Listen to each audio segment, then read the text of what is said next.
venir et voir un maximum de joueurs avant de tirer des conclusions pour le prochain, pour la liste définitive des joueurs qui auront à la CAN.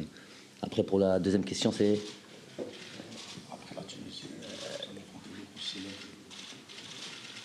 Répétez la deuxième question. Après la Tunisie, est-ce que vous êtes prêt à affronter d'autres mondialistes africains ou d'autres grosses cylindrées du continent? L'avenir nous le dira. C'est match après match. C'est justement jouer la Tunisie, c'est aussi se jauger, voir où on en est. Après 4-5 matchs, on prend en considération le match du Qatar qui a donné certains enseignements. Donc les choses, elles se font parler avant, ça sert à rien. Il faut d'abord jouer les matchs, se mesurer. Ben voilà, par exemple, la Tunisie était une très bon test pour nous, voir où on en est par rapport à cette équipe qui vient de jouer le mondial.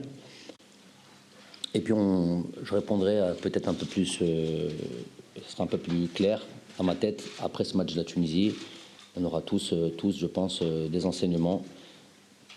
On saura tous après ce match-là, plus ou moins là où on en est et ce qu'il faut encore travailler. Mehdi.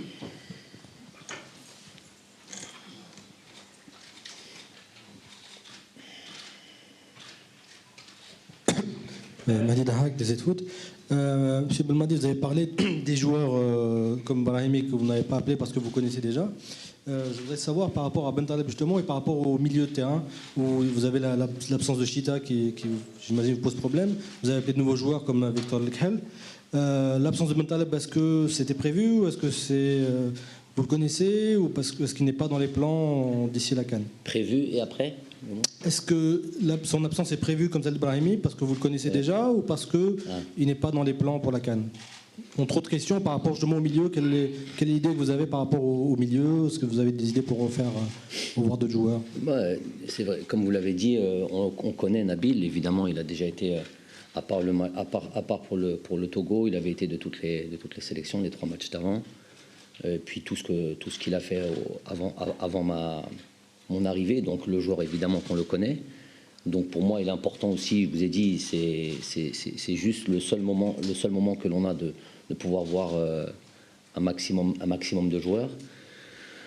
Donc il rentre dans cette catégorie de joueurs que l'on connaît et dans lesquels on voudrait dans un secteur dans lequel on voudrait voir d'autres joueurs avant de prendre une décision avant la CAN. Kamal. Salam alaikum. Coach, une simple question. Est-ce que vous avez rencontré Houssam Aouar ou pas, coach? On va s'accorder, je vais vous accorder 10 minutes pour ce genre de, pour ce genre de questions. À la fin, dès qu'on aura terminé, on ne prendra pas ça sur les 45 minutes. On va parler de ce qui nous intéresse maintenant, à savoir les joueurs qui sont là, les 2 matchs qui sont là. Et après 45 minutes, on reviendra là-dessus.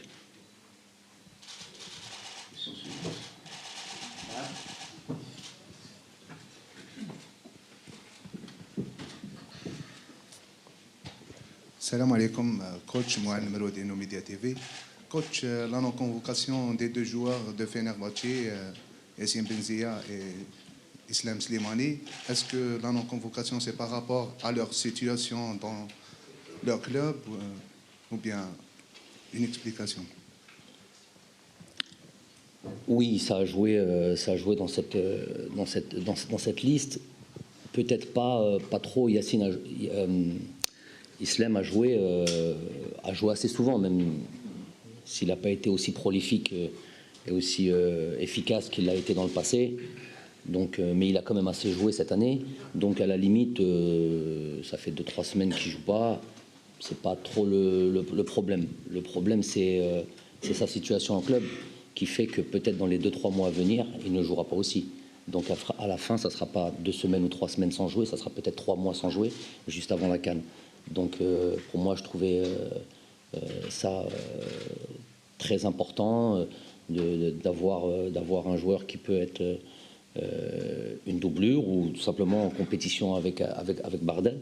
Et pour ça, je ne peux pas me permettre d'attendre encore tout ce temps, savoir si moi j'espère pour lui que sa situation en club va changer, qu'il va pouvoir rejouer, qu'il va pouvoir marquer des buts. Donc le joueur, on le connaît, donc j'ai pas besoin de le revoir encore une fois. C'est le deuxième meilleur buteur de l'histoire du football algérien, donc le joueur, on le connaît par cœur. Donc maintenant, il faudrait voir d'autres joueurs. Il y a Oussama qui vient, Naïdji qui vient, il y a voilà, un peu voir d'autres joueurs, savoir en temps voulu d'avoir gagné du temps. Et si la situation de Islam ne change pas, qui est un autre joueur qui a pu montrer ses qualités et prétendre à être dans cette liste des 23 pour la CAN. Ça, c'est pour le cas de Islam. Après, pour le cas de Yacine, bien sûr, qui rentre aussi dans c'est un peu le même cas de figure, même si lui n'a pas le passé de Islam en sélection, mais bon, c'est un joueur que moi j'apprécie. C'est un joueur qui a été au service de cette équipe-là le temps qu'on a pu travailler ensemble. Il a joué un poste qui est peut-être pas particulièrement son poste, et il a fait ce qu'il fallait. Donc moi, je suis très peiné pour ces joueurs-là, parce que c'est des joueurs de qualité, c'est des joueurs qui ont envie de porter ce maillot d'équipe nationale. Mais voilà, je leur avais dit après le match du Togo, directement après le match, avec la joie dans laquelle on était, l'euphorie dans laquelle on était, j'ai fait une réunion après le match et je leur ai dit qu'il y a un mercato qui arrivait et qu'il fallait prendre en considération vos situations en club et qu'il fallait faire ce qu'il fallait pour pouvoir prétendre à cette liste, pour pouvoir aller à la CAN. La victoire au Togo n'était pas une garantie, et je l'aurais bien dit, n'était pas une garantie d'être là pour cette CAN. Le temps de jeu est important. Bilal.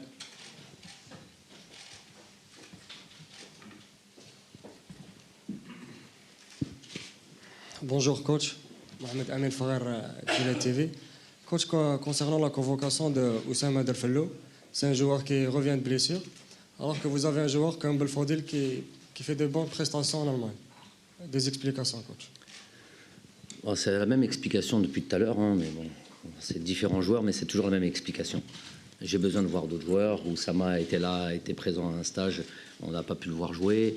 Ishaq, on le connaît, il a déjà joué, il a joué contre le Bénin, il a joué avant que j'arrive. Donc j'ai envie de voir d'autres joueurs. Oussama, je pense qu'il mérite d'avoir, qu'on puisse le voir dans des conditions optimales, jouer ici en Algérie. Et puis il a fait une bonne saison, il fait pour moi une bonne première saison. On a vu des joueurs sortir du championnat algérien, avoir beaucoup plus de mal que lui dans un championnat hollandais qui n'est pas facile. Et jusqu'à sa blessure, il était très performant. Sa blessure, il a récupéré très très vite. Il était déjà disponible pour jouer ce match de ce week-end. Il était sur le banc de touche. Mais c'est un joueur qui mérite qu'on le voit. Moment. Bonjour coach. On a vu aussi des absences comme Zinedine Farhat, Sofiane Hani qui n'ont pas eu la chance de travailler sur votre coupe, sachant qu'ils ont tout le temps reçu dans la liste élargie. Vous avez quand même une liste de 40 voire 50 joueurs sélectionnables. Est-ce que ces joueurs-là, on peut dire qu'ils ont perdu toute leur chance d'être présents en Égypte pour la CAN? Moi, je ne suis pas de nature à rayer comme ça des joueurs qui prétendent à jouer, qui sont assez performants. Zinedine est un joueur maintenant majeur de la deuxième division française, un joueur très important pour son club. J'ai sélectionné un joueur de son équipe, donc moi le fait qu'il joue en deuxième division, ce n'est pas un problème. Le problème pour Zinedine, c'est qu'il joue à une position où la concurrence est rude. Donc à un moment donné, les choix, si je prends Zinedine, je prends peut-être Adem. Après, on va me poser la question pourquoi on n'a pas pris Adem ou Nas. Donc si je ne prends pas Riyad, on va me dire pourquoi on ne prend pas Riyad. Donc ça sera toujours le même cercle. C'est normal que vous pouvez, mais je ne peux pas prendre 3-4 joueurs au même poste. Voilà. À un moment donné, ça s'appelle justement une sélection. C'est une sélection, c'est ce que moi j'estime être les meilleurs qui sont là. Maintenant, tout est possible. La sélection, c'est comme ça. Il y a toujours des surprises, peut-être de dernière minute. Donc à lui de continuer à travailler. Je sais qu'il aime l'équipe nationale. Maintenant, il y a une sélection à faire. Après, pour le cas de Sofiane Hani, c'est encore différent. Il joue un poste qui est un petit peu une position entre guillemets bâtarde un petit peu. Ce n'est pas un 9, ce n'est pas un 10, ce n'est pas pour moi pas un joueur de côté, c'est un 9,5. Donc après il faut un système particulier pour jouer avec un joueur comme lui. Est-ce que j'ai la possibilité d'avoir une sélection? Donc je ne suis pas en club où j'ai un groupe de 23, 24 et je ne l'ai peut-être pas décidé. J'ai les joueurs que j'ai, je dois faire en fonction. Là j'ai la possibilité de choisir et donc choisir les joueurs qui rentreront peut-être dans le système dans lequel moi j'ai envie de jouer. Donc peut-être c'est un petit peu une position qui est difficile un peu pour lui. Ensuite, moi par exemple, j'aurais voulu le voir aussi pour le match au Qatar. Non, c'était pas pour le match au Qatar, c'était pour le match au Togo. Bon, je tairai là la discussion qu'on a pu avoir à ce moment-là, mais il aurait pu faire preuve de plus d'implication ou de compréhension à ce moment-là, mais je ne suis pas le genre à en tenir rigueur. Je dis juste que voilà, il y a une sélection et c'est pas facile. Oui.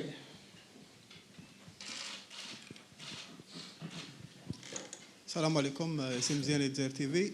Coach, on avait pas mal de joueurs d'expérience écartés dans cette sélection et aussi pas mal de jeunes talents qui ont été convoqués dans ce stage. Est-ce qu'on va voir dans la CAN des joueurs les plus compétitifs ou bien on va voir comme d'habitude les joueurs expérimentés dans la CAN d'Égypte? Merci. Les joueurs les plus compétitifs. Mais les joueurs les plus compétitifs peuvent être aussi les joueurs qui ont plus d'expérience.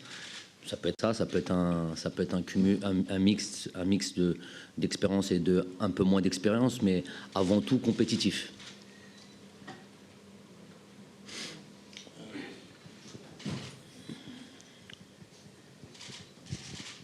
السلام عليكم. سيد بالماضي مباراة غامبيا راح تكون في اريحيه مقارنه بارابور لي ماتش اللي جازو تاع ليكيب ناسيونال. راح نشوفوا لا توش تاع جمال بالماضي في هذا الماتش. اسك راح يكونوا بوكو تشونجمون في هذا الماتش ولا فو غاردي لو ميم براتيكمون لي ميم جوار اللي تعودت عليهم لي ديرني ماتش؟ قلت لكم عندنا 26 لاعبين donc normalement ils sont tous là pour pouvoir jouer. C'est le but de ce stage-là. Moi, ce que j'aime bien dans cette confrontation contre la Gambie, c'est que c'est une confrontation. Il y a une équipe gambienne qui va arriver ici avec la possibilité de participer à cette CAN. Donc, ils vont arriver avec un maximum de motivation, avec tous leurs joueurs entre guillemets professionnels ou ceux qui jouent dans les championnats autres que celui de la Gambie. Donc, ils jouent la plupart. Il y en a beaucoup qui jouent en Europe, en Italie notamment. Donc ils vont arriver avec la meilleure équipe possible et avec dans les dispositions mentales voilà, les plus élevées ou avec le plus d'envie de gagner ce match-là, tout en sachant que nous, on n'a pas besoin nécessairement de gagner ce match-là. En tout cas, c'est comme ça qu'ils vont penser. Donc pour moi, l'équipe que je vais aligner contre la Gambie, j'ai envie de tirer des enseignements de ce match-là. Si l'équipe qui allait arriver était une équipe déjà éliminée, on est quasi certain qu'ils seraient venus avec une équipe bis. Et s'ils étaient venus avec une équipe bis, voilà, le jugement que j'aurais eu des joueurs qui vont jouer contre la Gambie serait peut-être biaisé, serait peut-être pas le meilleur jugement possible. Donc ce match ils ont tout l'espoir de se qualifier pour cette CAN. Ils vont venir pour jouer à fond. Donc on va avoir un vrai test. Ça va être un vrai test pour les joueurs qui vont jouer ce match-là. Je vous ai dit, il y aura deux équipes, la Gambie et la Tunisie. Deux équipes complètement différentes. Donc un vrai gros test. C'est ce que je recherche pour ce stage.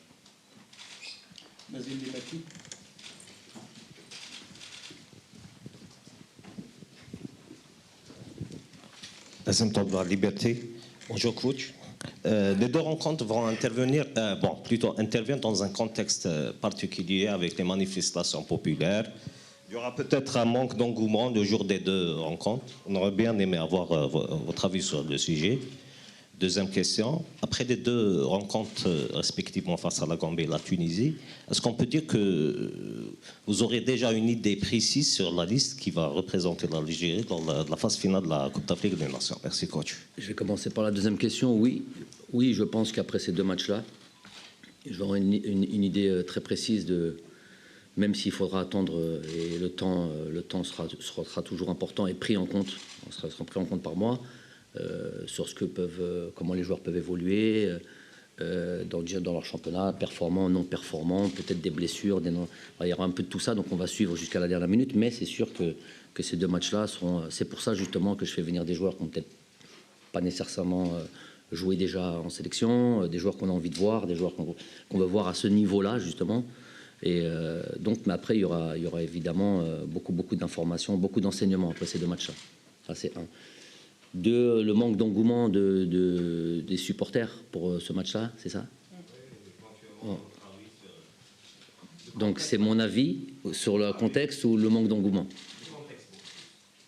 Mon contexte, beaucoup plus. Non, mais votre question, on n'a pas de problème, on va y répondre. Le manque d'engouement, je ne pense pas. Je pense que tous les Algériens aiment leur équipe nationale par-dessus tout. Et l'un n'empêche pas l'autre. Surtout, le football fait partie, c'est le sport, ça fait partie d'une société aussi. On s'y épanouit, on grandit, c'est une discipline. Ce n'est pas indissociable de ce qui est en train de se passer en ce moment dans notre pays. Après, si vous voulez savoir clairement, c'est bien de poser la question clairement, je vous réponds clairement ce que je pense de cette situation. Ben moi, je pense comme tout le monde pense, il n'y a rien d'exceptionnel là-dedans. Il y a des revendications qui sont faites, il y a une masse importante, populaire. Et moi, je voudrais aujourd'hui, avec votre question, dont je m'attendais un petit peu, vous répondre. Moi, je suis aujourd'hui très, très heureux d'une chose, c'est de voir à quel point on est capable de se mobiliser, mais tout en étant bien organisé, discipliné, et qu'on fasse les choses et voir une unité. Après, c'est tellement de monde qui sort à l'unisson comme ça qu'il faut que le peuple soit entendu, qu'il soit écouté, que les revendications soient prises en considération et qu'on fasse en sorte que les choses évoluent et changent. Mais je pense que tout le monde maintenant l'a compris ça et que, Inch'Allah ya Rabbi, que ça va dans ce sens-là.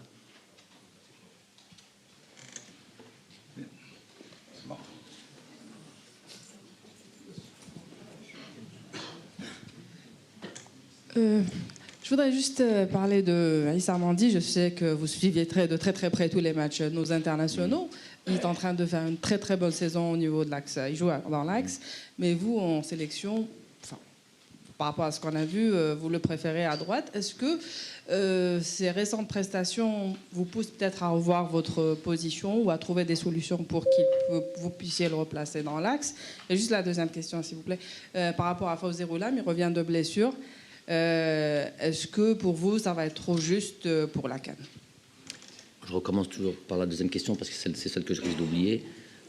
Fawzi Roulam, c'est pas moi seulement qui pense. On a été le voir à Naples début de cette année. C'est pas moi seulement qui pense que ça va être trop juste. C'est même lui-même qui le pense que ça va être trop juste.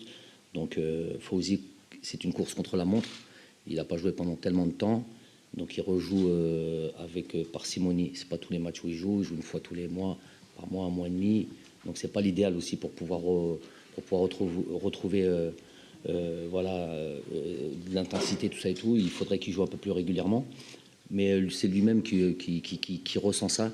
Et là, par exemple, il est très sérieux et a très envie de revenir au plus haut niveau. Et donc là, pour ce stage-là, il va aller dans un centre de comment dire ça, pas de rééducation parce qu'il est plus blessé, mais peut-être de réacclimatisation, de régler certains déséquilibres qu'il peut avoir ou faire en sorte qu'il soit profiter de cette date FIFA pour pouvoir revenir au meilleur niveau dans son équipe. Donc sur ce coup-là, c'est un travail que l'on fait ensemble, qu'on suit, mais il est dans la recherche encore de sa pleine mesure et de son niveau qui était le sien avant sa blessure. Donc il n'y a même pas, à la limite, même pas trop à réfléchir. Aujourd'hui, lui-même ne se sent pas apte à rejoindre l'équipe nationale. Première question. Mandi, Issa. Issa, c'est vrai que il a fait le premier match contre la Gambie au poste de latéral droit, le deuxième match contre le Bénin, donc il n'a pas joué sur le banc. Troisième match, il a joué. Ouais. Non, le deuxième match contre le Bénin, il était sur le banc. Troisième match, il a joué latéral droit. 4e match, il était suspendu. Donc les 2 matchs où il a joué latéral droit. Avec un Mehdi Tarat et une charnière centrale qui a été quand même assez performante. Mehdi, qui on espère revenir le plus vite possible, a été aussi très performant. Donc il y a aussi une concurrence qui s'opère là-dessus. Que ce soit Mehdi, que ce soit Djamel, que ce soit Rami, ont été assez performants. La défense, on voit qu'on est en réelle progression. On a pris 3 buts en 4 matchs. 3 buts en 4 matchs. On peut faire mieux. Mais c'est déjà un pas en avant et une progression. Après, pour parler de sa situation, donc on va rentrer un peu plus tactiquement maintenant.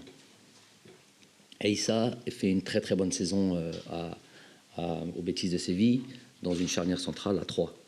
Défense centrale à 3. Donc je pense que, et là vous êtes en train de me dire que est-ce que je vais réfléchir peut-être à une réorganisation pour Aïssa.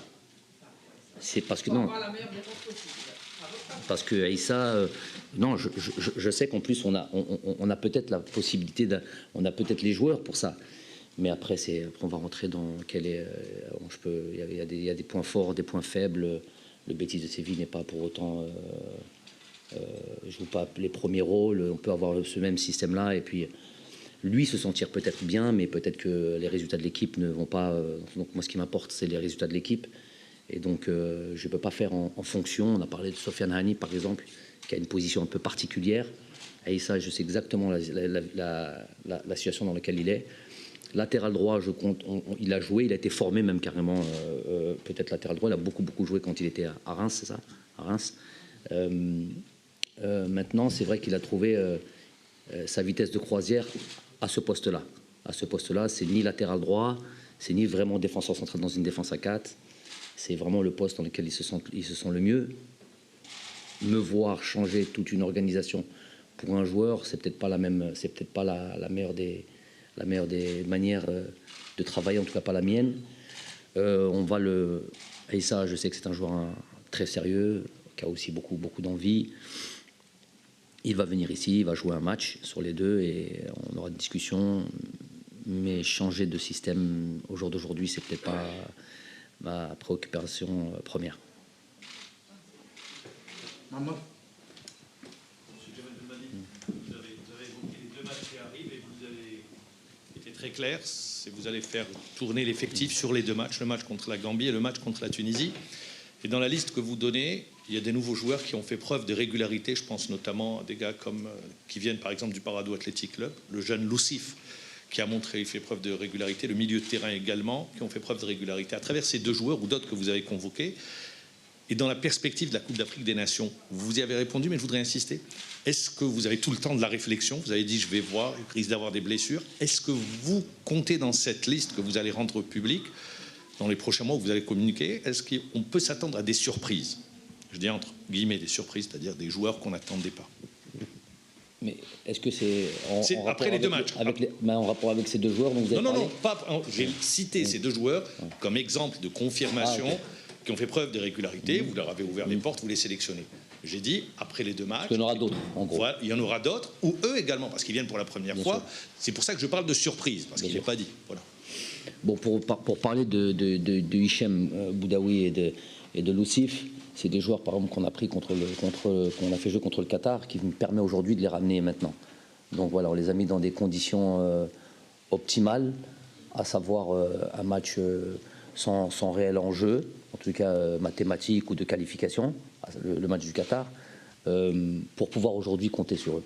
Je reviens tout doucement, on discute à monsieur, quand on nous avait parlé de Hichem Boudaoui. Donc, Hichem Boudaoui, vous vous rappelez?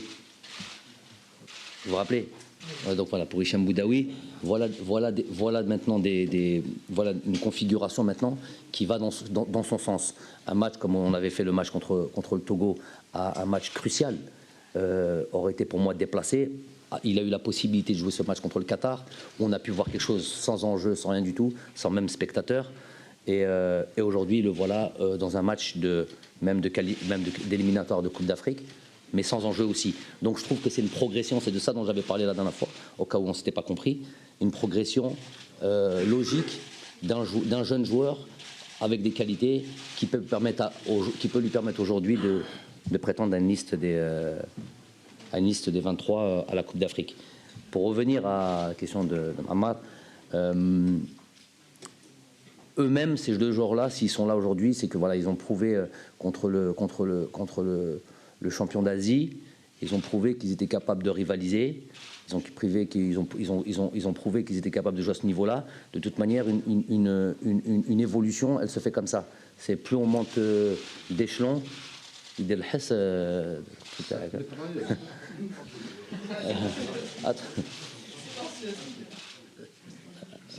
donc une évolution, elle se fait comme ça avec des matchs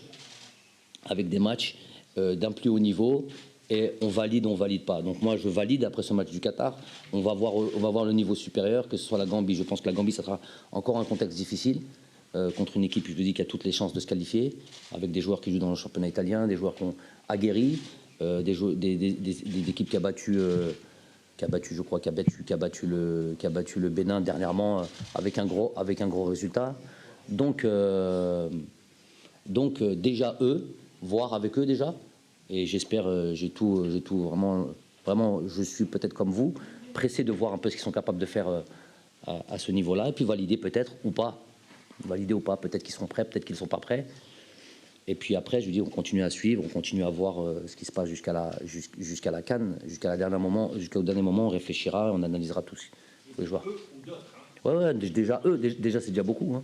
Déjà eux, on n'a pas un réservoir non plus de.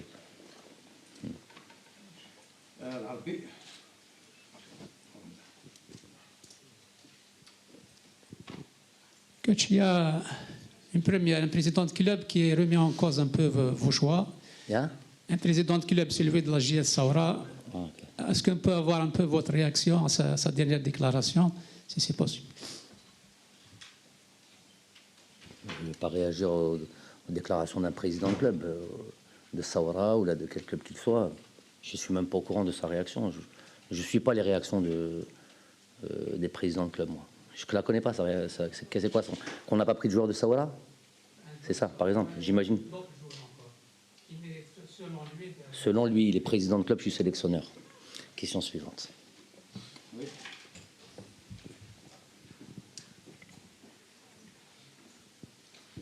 Salam alaikum, coach. Ces derniers temps, beaucoup de sélectionneurs africains ont parlé sur les favoris de la prochaine CAN. On n'a pas évoqué le nom de l'Algérie. Que pensez-vous? On n'a jamais gagné de Coupe d'Afrique à l'extérieur de notre pays. On a parlé du Cameroun, peut-être du Nigeria, du Ghana, du Sénégal, voilà, des équipes qui ont gagné des Coupes d'Afrique. Nous, on ne l'a pas gagné, donc aujourd'hui, on n'est peut-être pas favori. Ensuite, dernière Coupe d'Afrique, on est sorti au premier tour, on n'est pas favori aussi. Donc ça nous touche, ça nous fait mal. On a gagné qu'une Coupe d'Afrique avec nos générations, 4 participations à une Coupe du Monde, tout ça, et on a gagné qu'une Coupe d'Afrique. Je dis qu'une, parce qu'on connaît notre passé glorieux, et les joueurs qui ont composé toutes ces équipes nationales. On a gagné qu'une Coupe d'Afrique à domicile en 90. Donc on peut être touché dans notre orgueil.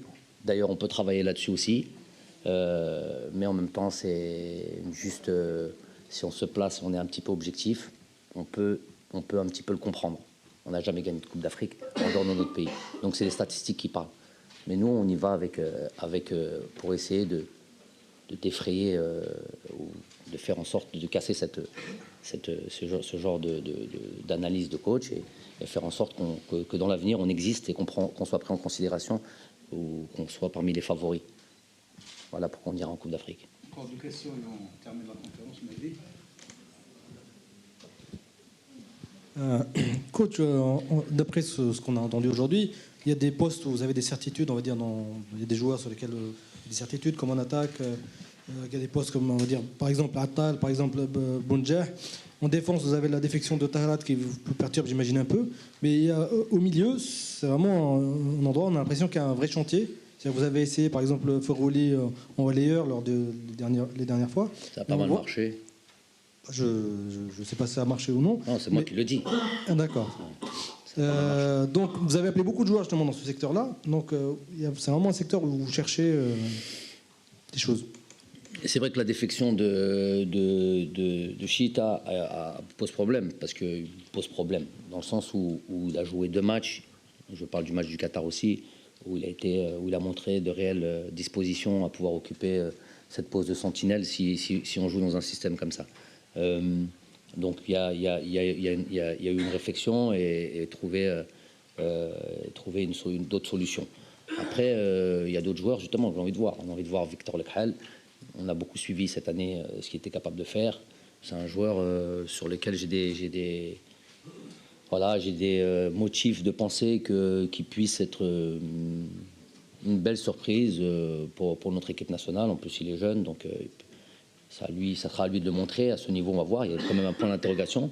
Maintenant, moi, j'ai des motifs de penser qu'il est capable de s'imposer à ce poste-là. Il y a j'allais dire le petit Hicham, il est plus petit. C'est un joueur maintenant qu'on doit considérer. Hicham qui fait une très bonne saison, qui, je sais, qui est demandé par des clubs français réellement, concrètement, je veux dire, qui a fait ce belle partie contre le Qatar avec les joueurs. Je les connais, un milieu de terrain assez solide de cette équipe de Qatar, et il a vraiment émergé. On a envie de le voir aussi.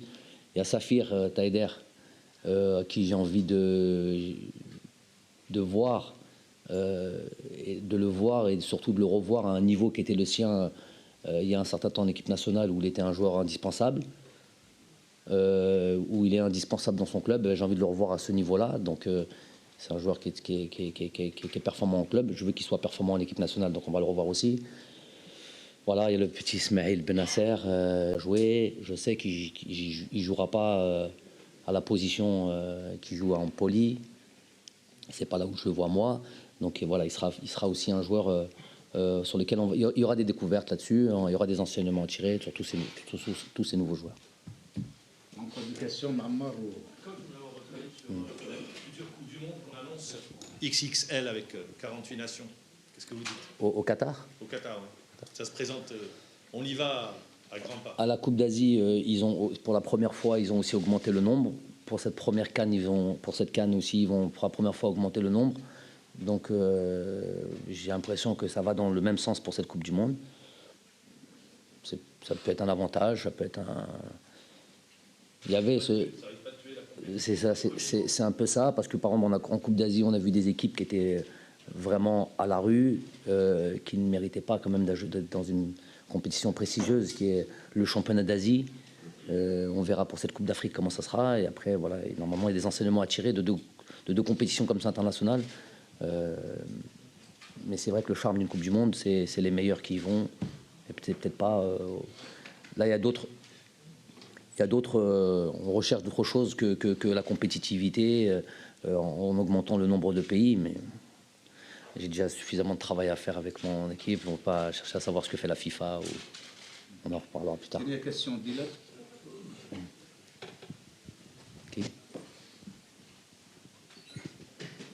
Coach, concernant le match de la Tunisie, on a toujours eu des complications face à cette sélection. Est-ce que vous allez demander à vos joueurs de gagner ce match? Ben déjà, je vais leur demander de gagner le match d'entraînement demain. On va faire un match d'entraînement, gagner le match. Donc, contre la Tunisie quand même. Je dis non, mais chaque match dans lequel on participe, on ne demande pas de gagner le match. On dit que c'est impératif, on dit qu'il faut absolument gagner. Bien sûr, bien sûr. C'est bon, il y a qui attend sa réponse. Qui? Par rapport à Asma. Je une faveur. Ouais. Ouais. On va voir un... Hein? Ok. Alors, il y en a deux.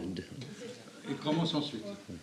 صباح الخير كوتش حمزه حسناوي جورنال النهار كوتش بعد الفوز المنتخب المحلي في المباراة الأخيرة على قطر كاين البعض اللي قلل من قيمة هذا الفوز ومن بعد في الأخير شفنا باللي قطر توجت بطل آسيا واش تقدر تقول لنا أنت على هذا الشيء؟ Non, mais des fois, c'est soit la méconnaissance de ce qui se fait ailleurs, qu'il se passe quelque chose. Ailleurs qu'en Algérie, il se passe quelque chose. Il y a des équipes qui montent, il y a des continents qui montent. Peut-être que les pays du Golfe, il y a 20 ans, ce n'est pas les pays du Golfe d'aujourd'hui. On a vu l'Arabie Saoudite battre l'Algérie juste avant leur Coupe du Monde, avec une équipe B de l'Arabie Saoudite.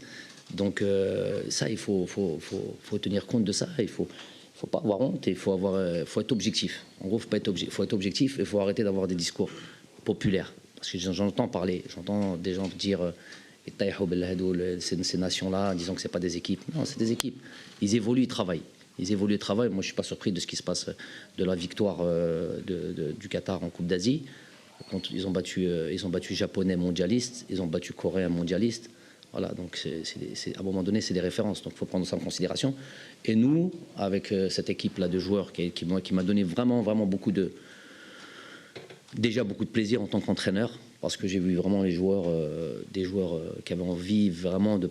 Ils savaient, en tout cas c'était le discours, ils savaient que ils jouaient quelque part, ce que je disais, validé pour aller à l'échelon supérieur, à savoir c'était l'équipe A, mais c'était une équipe A hors date FIFA, donc considérés que des joueurs qui évoluaient dans le pays, à part Bardad et Youssef. Ils ont compris qu'ils jouaient quelque part leur chance. C'est pas terminé, parce que je peux pas prendre toute cette équipe, mais ils ont un avenir, c'était des jeunes joueurs. Donc, mais ils ont compris qu'ils jouaient pour participer à cette CAN. Hichem est là aujourd'hui, Ben Khamassa est là aujourd'hui, Loussif est là aujourd'hui, Naïdjim, il n'avait pas joué. Il était blessé là-bas, il s'était blessé au Qatar. Donc ils sont là aujourd'hui, avec quelques joueurs comme ça. Donc Blaili qui confirme. Blaili, c'était que son deuxième match depuis son retour. Donc il confirme, Bardad qui confirme. Voilà, Zerba qui a fait un bon match aussi. Donc c'était une bonne étape pour arriver aujourd'hui. C'était un match référence. Le Qatar, c'était un match référence. Et l'avenir d'après ce match-là nous a montré que c'était une équipe qu'on prend en considération en gagnant le championnat d'Asie. Coach, il y aura bientôt, après cette dernière journée éliminatoire, le tirage au sort. Est-ce qu'il y a eu des équipes ou des sélections que vous aimeriez éviter lors du premier tour, notamment le pays organisateur, sachant un peu l'intensité des matchs entre l'Algérie et l'Égypte pour y avoir joué? Je pense que de chercher à... Déjà, on peut, en voulant éviter ou en espérant jouer contre une équipe, ça ne va rien changer, ce qu'on a envie de faire. Ça ne va absolument rien changer, ça ne va pas modifier le Coran, c'est ça? Ça ne va rien modifier. Et moi, je pense que voilà, il faut accorder beaucoup plus d'énergie et tout ça au travail de ce que nous, on est en train de faire, de notre équipe, se concentrer vraiment sur notre travail. Et puis, pour aller loin dans une compétition, on ne choisit pas. Tout ce qui vient en face, on doit rivaliser avec les meilleurs. On doit aller jouer contre les meilleurs et pour envisager d'obtenir le meilleur des résultats. Donc, à la limite, c'est pas une réflexion que j'ai. On connaît toutes les grosses nations. On sait aujourd'hui le Sénégal, par exemple, son analyse du Sénégal, c'est peut-être pour moi l'équipe la plus compétitive. Tellement de joueurs de qualité qui jouent dans des grands clubs, qui sont performants et tout ça. Donc, à la limite, il ne faut pas choisir. Il faut même pas. Je m'impose même pas cette réflexion-là. J'aurai le groupe on aura le groupe qu'on aura et on ira bagarrer. Batailler avec toutes ces équipes-là et faire en sorte d'obtenir le meilleur résultat possible. Très bien.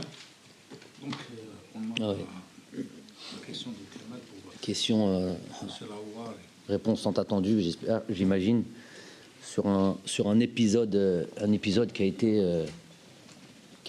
comment dire, c'était comme une série télé du quotidien. Koulium, il y avait Kemal Moulsalsel.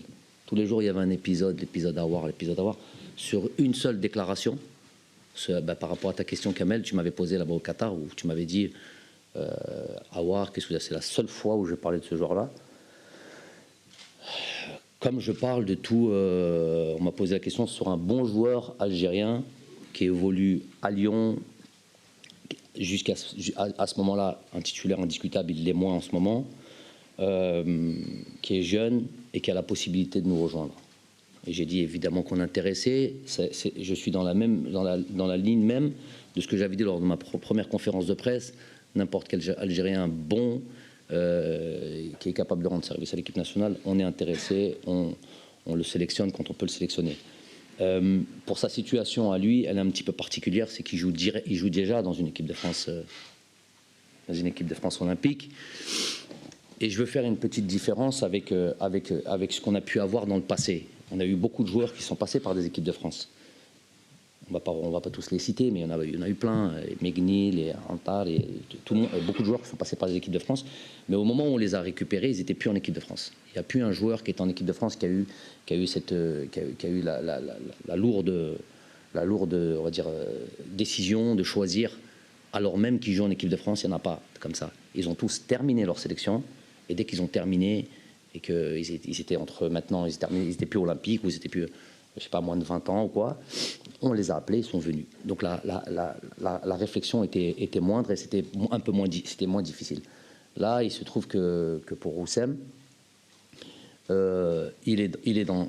La question c'était, est-ce que j'ai été le voir là-bas? Mais j'ai obligé de développer un peu plus. Je vais en arriver à là, évidemment. Donc Roussem est dans un club comme Lyon, où on a eu un cas déjà avec Nabil Fekir, avec un club, avec un président omniprésent et qui a de l'impact dans les décisions, sur ce genre de décisions. On peut comprendre que ça peut mettre un peu de pression à un joueur qui joue déjà en équipe de France. Donc moi, j'ai répondu une seule fois, et ce qui me surprend, c'est que tous les jours, il y a un papier, sur lui, tous les jours, il y a des étapes sur lui. Et là, je suis obligé, par les temps qui courent, quand on voit qu'on ne supporte plus, je pense que plus personne ne supporte le mensonge, plus personne ne supporte la désinformation ou l'information mensongère. On appelle un chat un chat. Il est important maintenant d'en terminer avec ça. Donc moi, j'ai répondu à ta question une fois, elle a été diffusée, l'émission a été diffusée, je n'ai plus jamais parlé de Oussem avec qui que ce soit. Aujourd'hui, il y a un phénomène qui est cette multiplication des chaînes privées. À la limite, moi, j'ai rien contre, mais ça me fait penser un petit peu à une rue où il y aurait plusieurs, par exemple, nous on aime beaucoup le pain, beaucoup de boulangeries, ok ? Et dans la même rue, il y a plus, je sais pas, une dizaine de boulangeries, et chaque boulanger veut vendre son pain. Donc il a besoin de faire quelque chose de différent de la boulangerie du voisin. Donc soit il baisse les prix, soit je sais pas, soit la qualité du pain, j'en sais rien. Bref, il s'essaie de trouver une solution pour pouvoir vendre son pain. Eh ben ces chaînes privées, le problème c'est quoi? C'est que tous les jours il faut qu'ils inventent du mensonge, inventer des situations pour faire du buzz et pour faire la différence entre eux et la chaîne du voisin et tout et tout. Ce qui est pour moi, c'est ça où j'appelle c'est la malhonnêteté intellectuelle, c'est mentir. Ces émissions sont faites pour qui, finalement? Si on se pose la question, elles sont faites pour le peuple. C'est le peuple qui regarde, ok? C'est en tous les cas les passionnés du football. C'est pas tout le peuple, je dirais, mais tous ces passionnés du football, ils sont nombreux.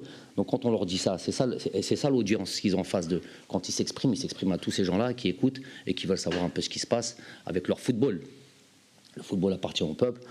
Donc je pense qu'on leur doit de leur donner les vraies informations. Déjà, on leur dit pas tous les jours le cas Aouar, il n'y a pas de cas Aouar. Il y a une fois un sélectionneur qui a dit qui est intéressé par ce joueur-là, comme tous les bons joueurs algériens. Comme tous les bons joueurs, d'ailleurs, j'ai dit que j'étais intéressé par tel autre joueur.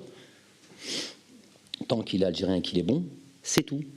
Alors maintenant, par rapport à ça, j'ai entendu un journaliste, on m'a appelé, on m'a dit regarde ce qu'il est en train de dire, parce que même ces personnes qui me l'ont dit, ils étaient surpris, que je serais allé voir le Oussem avec le président de la fédération, et qu'on a été le voir et qui nous a dit écoutez, vous êtes bien gentil, mais moi je vais aller faire mon championnat d'Europe d'abord.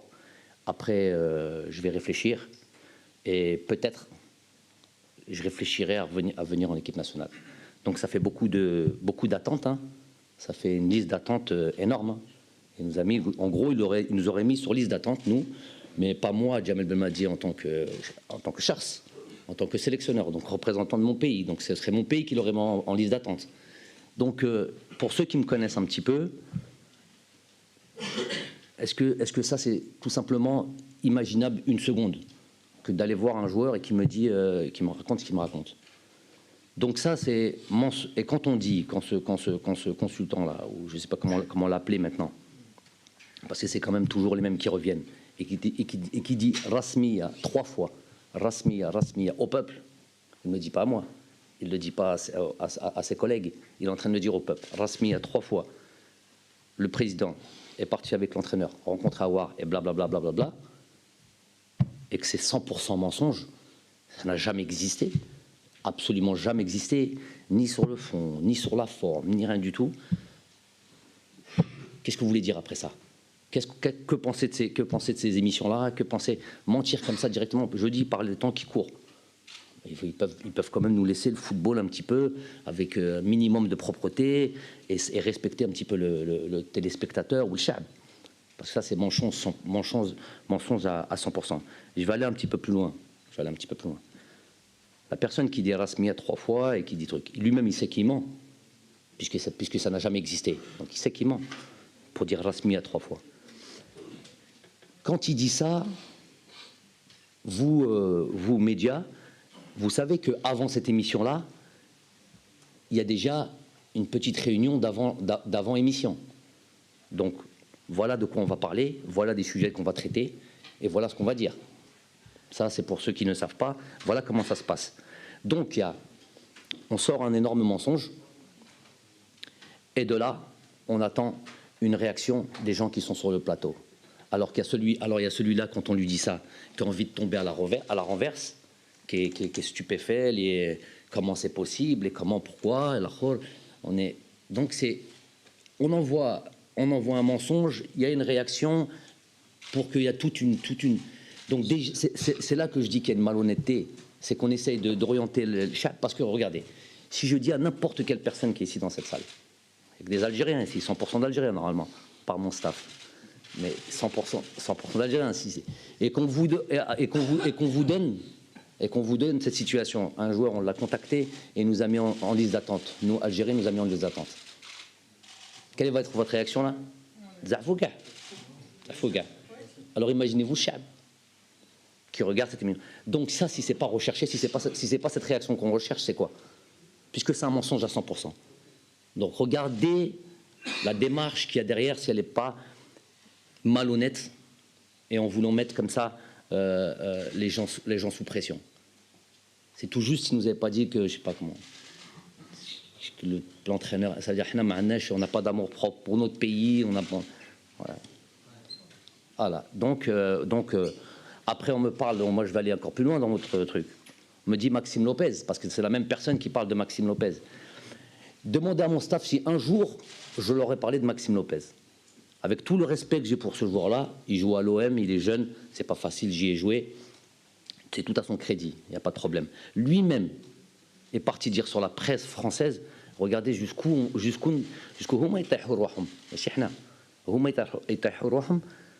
est parti dire sur la presse française, non, Jamel m'a jamais contacté, ni moi ni mon entourage, le sélectionneur ne m'a jamais contacté, mais par contre s'il me contacte, comme eux ils sont en train de dire, la même personne, il a contacté Zid, Rasmia, il a contacté l'entourage de Maxime Lopez.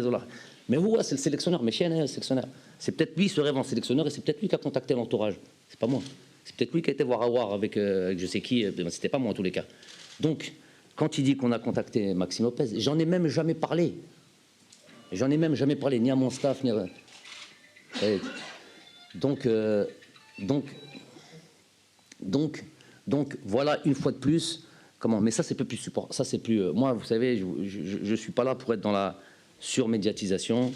Vous voyez, nos dernières conférences de presse c'était, je crois, pour le Qatar. Ça fait il y a 3-4 mois. Entre-temps, parce que je suis là pour travailler et avant tout ramener des résultats et faire le maximum pour ça. J'ai pas envie d'être là comme ça omniprésent dans tous les médias. Mais ça veut pas dire que parce qu'on n'est pas là physiquement, qu'on n'est pas tous les jours en train de parler, qu'on suit pas ce qui se passe quand même. Donc ils pensent qu'ils peuvent passer comme ça avec des mensonges graves, parce que c'est des mensonges graves. Je ne vais pas rester sur tout ce qu'on raconte sur moi. Par exemple, le président de Saoura, je ne sais pas ce qu'il a dit, moi, parce que j'ai pas à savoir, ça limite, ça, avec tout le respect que j'ai pour lui, ça ne m'intéresse pas. Le président de Saoura, j'avais l'intention, pour parler des joueurs de Hussein D, des joueurs de Saoura, pour le match du Qatar, de prendre quelques joueurs pour aller jouer ce match du Qatar. Et il se trouve qu'ils avaient les matchs de Coupe d'Afrique à ce moment-là. C'est une parenthèse. Donc, je ne suis pas là pour tous les jours rectifier ce qu'on raconte sur moi en tant que sélectionneur ou sur moi en tant que personne, encore pire. Là, vous pouvez parler tant que vous voulez, hein, ça ne me dérange pas. Mais en tant que sélectionneur, quand ça touche l'équipe nationale et qu'on cherche comme ça à quelque part, ils pensent qu'on suce notre pouce, qu'on ne sait pas ce qui se passe. Quand vous faites des choses comme ça, vous recherchez quelque chose. Voilà. Demain, si ça se passe peut-être pas mal en Coupe d'Afrique, et ben voilà.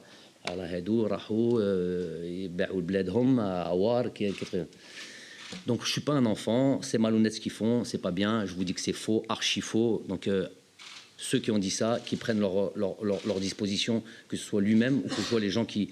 Il y a une chaîne et il faut qu'ils respectent chaque. Très bien, merci. Merci à vous. إذا مشاهدينا الكرام، كان هذا جمال بالماضي في ندوته الصحفية التي تسبق